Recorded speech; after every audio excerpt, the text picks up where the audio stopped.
Welcome to the presentation regarding Indicator 14 post-secondary outcomes and the SPP-APR targets.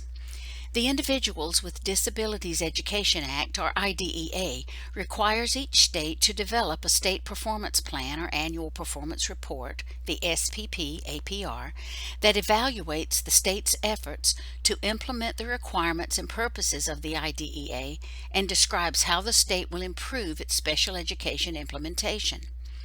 The SPP-APRs include indicators that measure child and family outcomes and other indicators that measure compliance with the requirements of IDEA. The indicators in Part B of IDEA fall into three monitoring priority areas. First, the provision of a free, appropriate public education, or FAPE, in the least restrictive environment, or LRE. Secondly, state exercise of general supervision, including child fine, effective monitoring, the use of resolution meetings, mediation, and a system of transition services. And finally, disproportionate representation of racial and ethnic groups in special education and related services, to the extent that the representation is the result of inappropriate identification. The South Carolina Office of Special Education Services must set targets on the indicators that involve student performance. We have a series of recorded presentations in order to get stakeholder feedback on the proposed targets. Indicator 14 is about the percent of youth who are no longer in secondary school, had IEPs in effect at the time they left school, and are now in one of three situations in their post-school outcome. Those three situations that we measure are: A, enrolled in higher education within 1 year of leaving high school; B, enrolled in higher education or competitive employment within 1 year of leaving high school; or C, enrolled in higher education or in some other post-secondary education or training program, or competitively employed, or in some other employment within 1 year of leaving high school. Here you can see the targets and outcomes. It is noting that the number of students with disabilities who scored proficient on Indicator 3B and 3C, English Language Arts and Math proficiency while in high school, is closely aligned to Target A, enrollment in higher education within 1 year of leaving high school. The graph on the left shows the number of students that move on to an institute of higher education. There are a lot of variables far outside our control that could affect this indicator, including the economy, personal situations of families, and so many more. We felt it would be helpful to see the data coupled with some facts from both Statista and the U.S. Census Bureau. Nationally, the average of those aged 25 with a bachelor's degree or higher for all students, not just students with disabilities, ranges between 34 and 36% since 2016, according to Statista. Remember, our data is showing students with disabilities who, after 1 year of high school, have started at a 4-year college. In South Carolina, the percentage of adults over 25 with a bachelor's degree or higher is 28.1%, according to the U.S. Census Bureau. So this is a fact about all adults in South Carolina specifically. The choice to go to college is a very personal decision. And as we can see, not everyone is able to finish.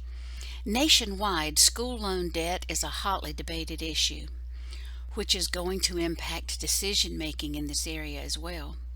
This is why, for this point of data, we choose to simply use the current trend. This second graph is about the number of students moving on to higher education or competitive employment. This combines both employment and higher education.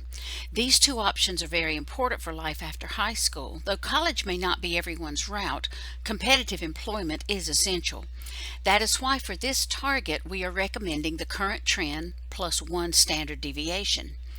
Initiatives that have come out of OSIS reflect this, including the employability credential and our new collaborations with CTE.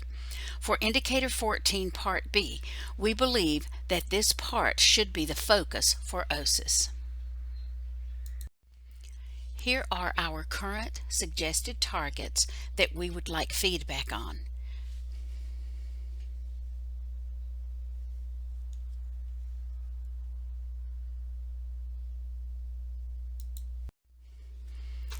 This is reiterating what has just been discussed in previous slides. Remember, Target A was determined using the 2018 baseline and trend while considering national and state averages of institutes of higher education completers.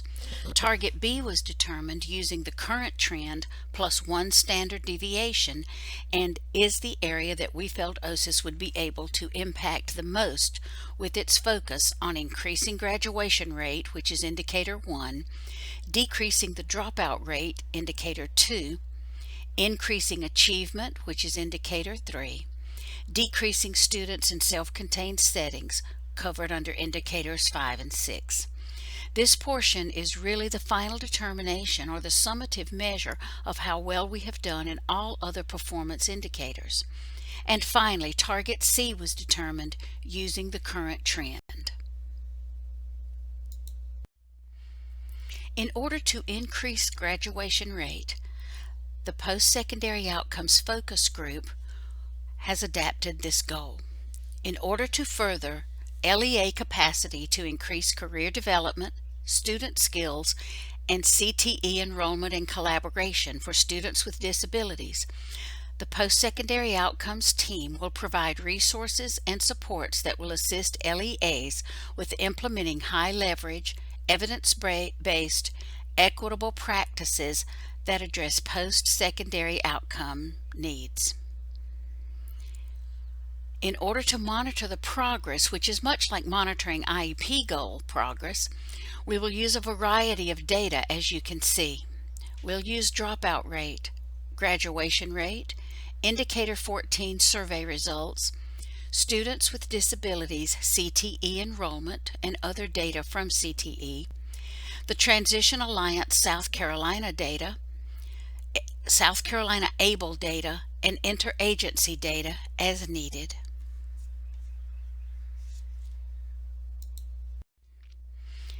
In order to achieve the goal you saw on the previous slide, the Post-Secondary Outcomes Focus Group has varied activities.